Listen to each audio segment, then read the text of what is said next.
Hello, how are you doing? Welcome back to the channel. The South African teams are joining what was the European Cup and the European Challenge Cup. The South African teams will be playing in it from this weekend. A big shake-up to the competition, which has been on the cards for a while, but this is going to be the first weekend, this weekend coming, that we're going to see them playing in those competitions. So in this video, I'm going to look ahead to them, specifically looking at the South African team's inclusion, what I think it's going to bring to the competition, the different dynamics, and why ultimately I think it is a good thing for a competition which has perhaps lost a little bit of its magic in recent seasons. If you are new here, please do subscribe to the channel, like the video and drop a comment down below. What do you make of the European Cup, or what was the European Cup at the moment? And also, what do you think about the South African teams being included in it? Overall, is it a negative or a positive thing? All right, let's get into it. So I'm definitely going to have to get used to the fact that it's not the European Cup anymore.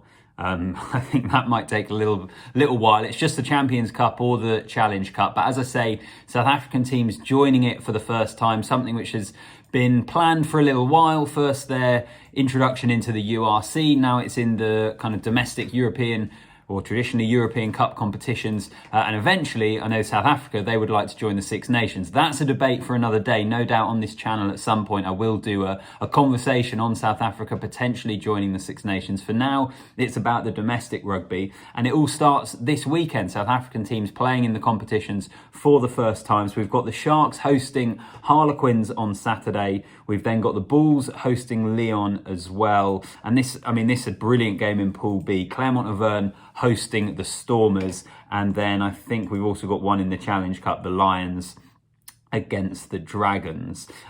John Dobson, the Stormers coach, was on the Ruck podcast this week, chatting a bit about, looking ahead to the competition, how excited they are for it, how excited the South African rugby public is to test themselves in these sorts of competitions. He said it's kind of viewed as a stepping stone between the URC and Test match rugby. So I think from that point of view, they're definitely viewing it as a really positive thing for their sides. And it's going to be interesting to see how teams manage their weeks as well, because rather than short flights around Europe, you've got long flights between Europe and South Africa. Harlequins, for example, they travelled out to play the Sharks, or to prepare to play the Sharks at the beginning of this week. So they almost have a full week's build-up or close to it in South Africa. And likewise, the Stormers, they were flying on Monday afternoon as well to come up to the Northern Hemisphere. So that dynamic is going to be very interesting, of how teams deal with that change, because that is a big change. If you think traditionally,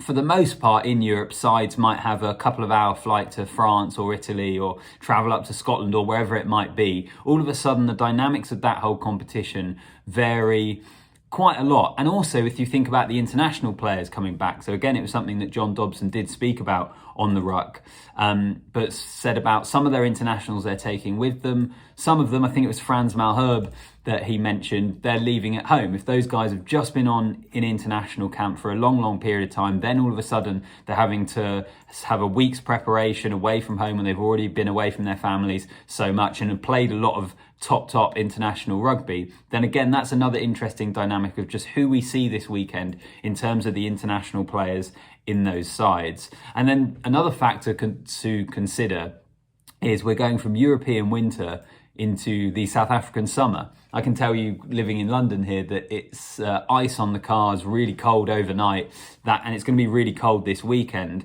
So I think the sides that are coming up to the Northern Hemisphere, so the Stormers, for example, are probably going to be playing at maybe 1 or 2 degrees this weekend. And then when they have their return fixtures back in South Africa next week, it's going to be a lot hotter. It's going to be, I don't know, mid-20s or whatever it might be, which also means we're going to see a different style of play. Very contrasting style of plays. And this is perhaps the most fascinating element about it, really, if we consider the South African element in this competition now, is sides are going to have to play different ways, surely. They're not going to be able to play the same way for the way they will in the hot temperatures, good conditions in South Africa, with, the more tougher, colder, wetter, windier conditions that we're likely to get up in the Northern Hemisphere. I think the difference in styles and the ability to transition between those styles relatively seamlessly if you're going week to week, I think it's going to be a really fascinating dynamic. I'm excited to see excited to see how that goes. So definitely with I think the Stormers Claremont 3:15 on Saturday for me is probably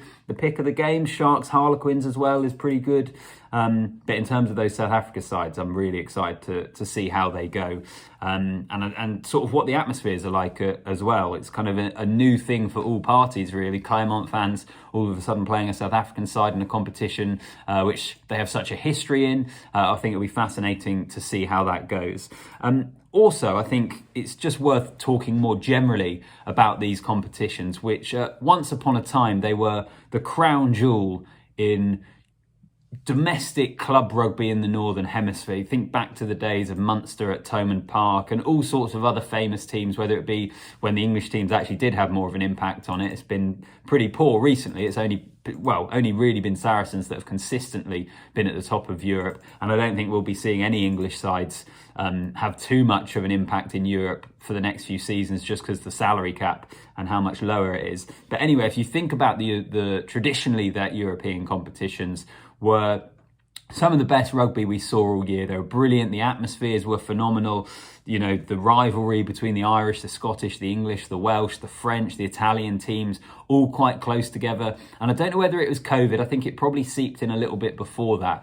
But it's become a lot more messy. They've changed the structure of it, which I don't think is a good thing at all. I actually still think they need to change that back. But I think the competition has lost a bit of that magic, really. I don't see it as exciting as perhaps it once was, which is why I think it's a good thing the South African sides are joining. Because a bit like how with them joining the URC, all of a sudden that's made that a competition which is a lot more competitive. I would expect their introduction into these competitions to also make it a lot more competitive. You're putting in a number of sides who could win the thing, so to rival with those big French sides, to compete with Leinster like they did in the URC last season. So I think overall the introduction comes at a good time. I hope that it can bring a little bit of magic back into these competitions, because I think it has been lost a little bit, and that's partly down to the competitions, but also partly down to the whole structure of rugby internationally and domestically around the world. Just to give one little example, we've all been so distracted with the autumn internationals recently. We've then come back and had 1 week of the Premiership. I know the Premiership has been going on in the background of the autumn internationals, but that in itself is an issue because it just doesn't get the eyeballs on it. But last weekend, after the internationals had finished, we had one round of Premiership rugby, and now it's into a couple of rounds of European rugby. The whole calendar somehow needs fixing, and I know it's a massive task, but I do think it is really, really important that they try and get that fixed, because at the moment it's just all a little bit messy, in all honesty. I think finally, just finish up on this one. Remember to drop a comment down below. Do let me know what you think. As I've mentioned before, the structure of this competition, if I get the tables up, is basically two pools. So two big pools of, just find out how many teams it is. European Champions Cup, here we go. Yes, there's 12 teams in each pool, and it gets really confusing of who you've played, who you're going to play, working out what other teams around you are going to do, how qualification works. And then the other part of it, I think it's 8 teams that will qualify for the knockout stages out of 12. Then you've got the teams that finish 9th and 10th will drop into the Challenge Cup, and then 11th and 12th drop out completely. And it's all just a bit of a muddle, a bit mixed. If you get one heavy defeat or a couple of bad results, your chances of qualifying might disappear, and teams stop playing, they start playing their reserve players. So I still don't think the structure of the competition is helping it in any way, but I do think the introduction of the South African sides overall is a positive thing. I feel like there's something else that I was going to mention as well, but it escapes my mind for the time being. So as I say, let me know what you think down below in the comments section. Really interested to hear your thoughts. South African sides in the Champions and Challenge Cup. Good thing, bad thing, what do you expect for it to bring? Particularly some of those dynamics I talked about of how they use their squad, the style of rugby as well, with the different conditions that they're going to be playing in. And let's hope this weekend is a real blockbuster, that some of those games deliver, because we need this competition to deliver after what I think has been a few disappointing years. All right, subscribe to the channel if you are new here. Would really, really appreciate that. Like the video as well, and I'll see you in the next one.